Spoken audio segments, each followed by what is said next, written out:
Wait, was it not recording? It wasn't recording the whole time? Hey guys, welcome back to my channel. Welcome back to another English speaking video. It's been a long time since I've spoken English in my videos, so for today I'm going to speak English for the whole video just to save my subtitles time. Today I'm going to talk about what's on my iPad with Apple Pencil, because if I don't buy Apple Pencil, I feel like there's so much that I can do but cannot without it. So yeah, I bought it.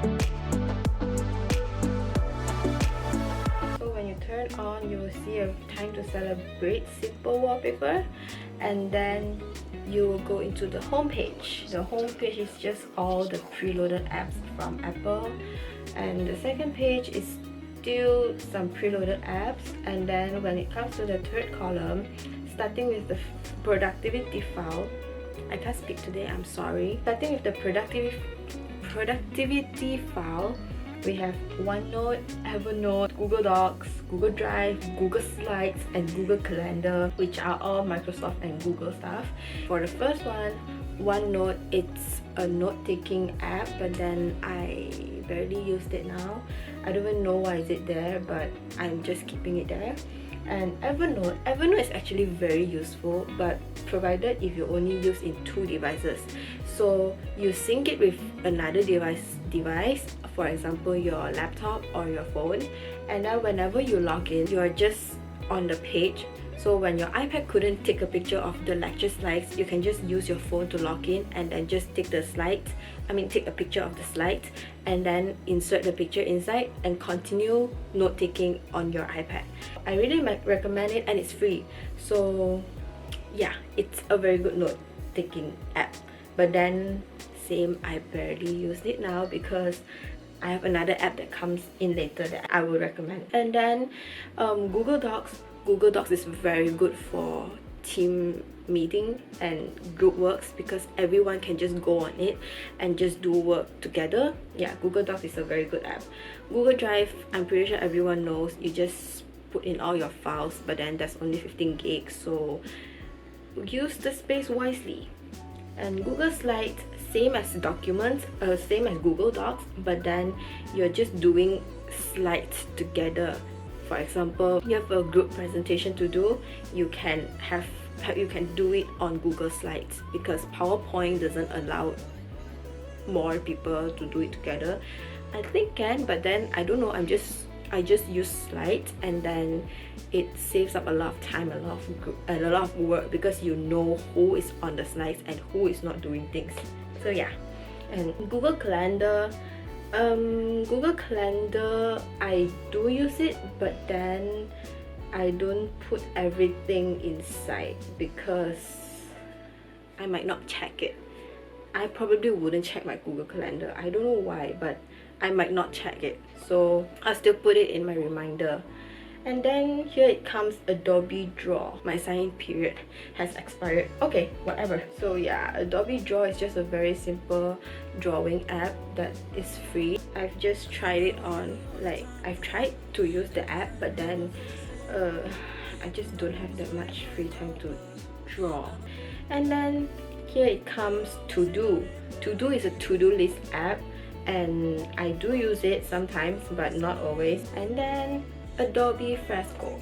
Adobe Fresco is a similar app as Adobe Draw, but then it is more detailed because it has the pencil tool, and it's for you to draw even more in detail. And then you can color it, you can fill in the color, and it goes by layers too. Adobe always goes by layers. So yeah, I did my thumbnail here, I did my cover page here, I did some doodle drawings here, and I draw brows here. I do my eyebrow practice here. Then Keynote. I don't actually know what Keynote is. I don't even know why is it here. Again, it's another presentation app. So yeah, apparently it's another presentation app. And we have Acrobat PDF Reader. And then Spark, Adobe Spark is where I do my thumbnail. And then I didn't log in here, but let me just log in. Just realized I have so many things not logged in. And So this is the Adobe Spark, and there are a lot of things you can do here, especially thumbnails. I do go back and forth with my laptop or here. If it's easy, I'll do it here. If it's more it's a harder one, then I do it on my laptop. So I just go back and forth, and as you can see, all my thumbnails are here. And then Adobe Scan. Adobe Scan, it's like you scan a document and then you just save up that document. Until now, I haven't used it yet, but then I thought I would be going back to college and I thought it would be useful for me, but who knows, that turns out I cannot go back to college. I mean uni, so it's still here. I'm pretty sure it's useful, so I'm not going to delete it. And then here we go, InShot. InShot is a video editor, but then I haven't used it before. I just realized there's so many productivity apps that I haven't used it except for Google Docs, Google Drive, Calendar, and Spark. And then PixArt, picture editing app, and Story Art. Story Art is actually very nice. Like it makes cute story poses, but then you have to pay for the premium one to get some of the other nicer ones, and I didn't pay for it, so I'm just going for those minimal templates. Captions, I can do my story here and then I save it and post it on Instagram. And there's so many fonts. I like the fact that it has so many fonts that I can change and that Instagram does not have. So yeah, I do my club's story on this app. And then we have Adobe Lightroom. Adobe Lightroom, again, I don't really use it, but whenever I use it, I only change the brightness or change the color of my picture.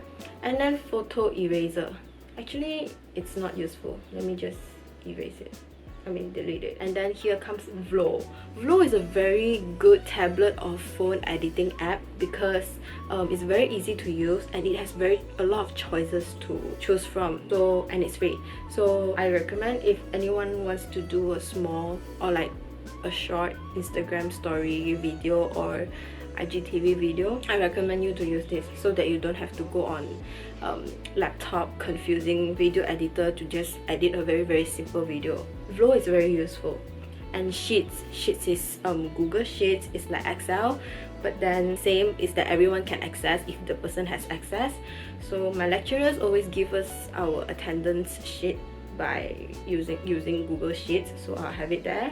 And then Gmail, and then Microsoft Word. Actually, I don't know why is it there either. Never mind, probably it's my sister's one. And Unfold. Unfold is like Story Art, but then Unfold is even more simpler than Story Art. So just let me simply create story and I add templates and I add pictures. Yeah, then you can just download to device and you can post it on your stories. Then we have Artset. Artset is a free painting app. I do come on here and release my time a bit and release my stress a bit. It's very fun to just play with. And then I've actually drew something. Wait, yeah, I drew this soda. I feel like it's very cute. I can't actually draw something out of imagination because I sometimes don't know what to draw, but then this actually helps a lot. So it's a very recommended app. Next, Magic Eraser. I always need to make PNG because for example my videos, all the thumbnails and all the watermarks, I need to make it PNG so that it does not have that white background. So it's a very helpful app for me to just tap on it and the whole thing becomes a PNG. For example this, and then I just tap on it and then it will help me turn this into a PNG. And then I can just export it to my laptop and I can just put it inside my video without worrying the white background. Yeah, and I'm done with productivity file. Next is photo and video. I don't know why did I put the word photo here when all the video editing and photo apps are just right beside this file, but this file is all entertainment apps. I should change this to entertainment.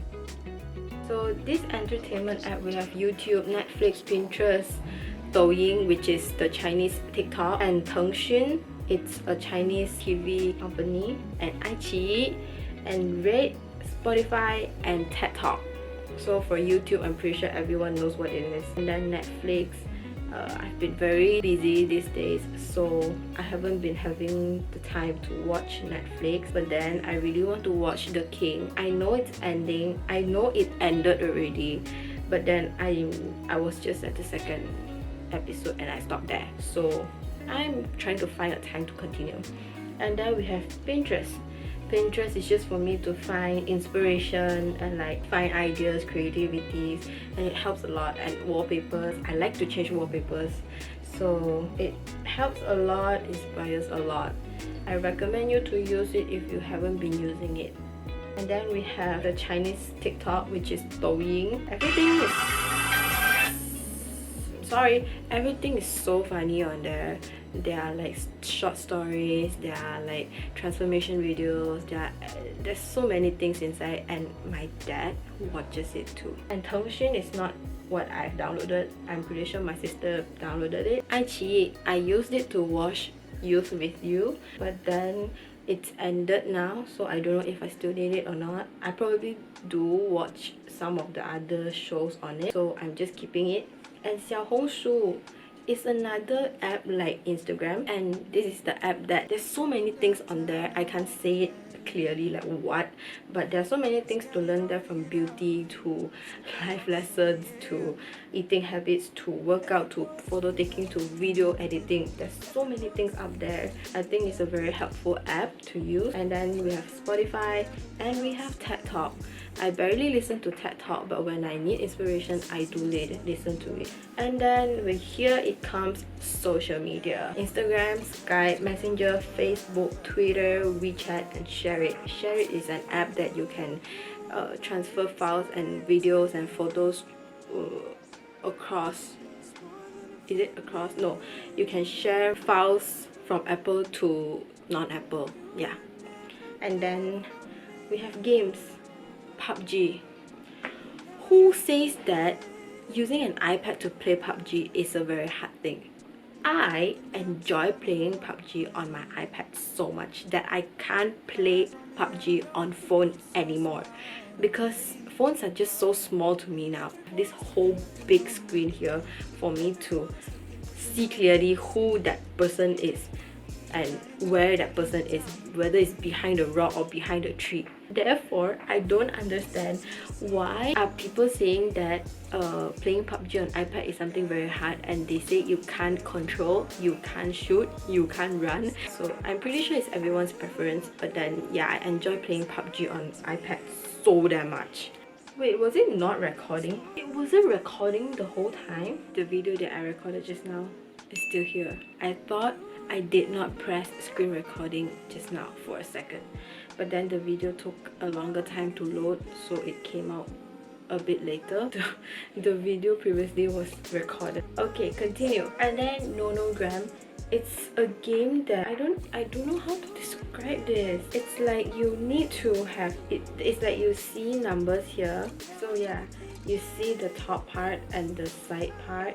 Basically means by for this first row you will have 3 boxes that will be colored. For example, this 5, this 1, 2, 3, 4, 5 will be a row and a column. And then once this number is lightened up, that means there will be no more boxes to be colored. If they give you 2 numbers, that means between that 2 numbers there will be at least 1 box empty, so that you know that there's actually an empty box in between. Heyday. Who still plays Heyday? Hands up. I've recently got back to Heyday because of my mom and my sister, because they've been playing it all the time, but then I have not, and I got pulled back into the game by them and almost addicted to it now. I'm not, but I'm almost addicted. It's a farm game. If anyone doesn't know, it's like you taking care of your farm, and then you just go level up and up. And then we have the Chinese version of PUBG. It's the same, it's just the Chinese version. And then Math Trick, which is not mine, my sister's. And then Master Walk. Okay, let me just say that this game is very useless, but then you will get addicted to it. We have Tennis Clash. Tennis Clash is probably another game that my sister downloaded, And then we have Sudoku Studies. This Studies is my sister's studies file. And then we have books. Medium is an app where you can read a lot of short articles because sometimes we don't have time to read long fiction or non-fiction books. So this one, it's like a daily read thing. It's like a article by famous people or by people with things to share, and then it's just like a 5-minute read, a 15-minute read, a 4-minute read. So it's like you won't try to get out of this reading time, which helps your reading. And then the two Chinese reading apps are just Chinese novels that I haven't started reading anything yet because novels need time. And then we have Taobao. Taobao is that Chinese shopping app where you can get cheap and good stuff. I always go on it and I have a lot of things in my shopping cart. And then we have Times.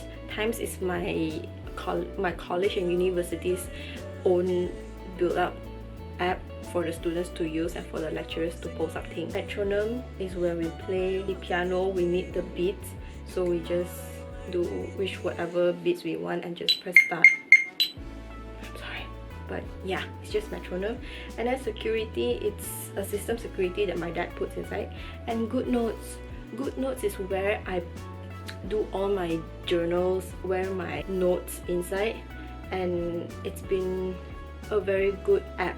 I'm pretty sure almost everyone with an iPad with an Apple Pencil will have GoodNotes. If you don't have, you will probably have Notability. And then we have Shopee. Shopee is another shopping app that I haven't been buying things on Shopee because I've been on Taobao. Naver Dictionary is where I learn my Korean or like do my Korean translations.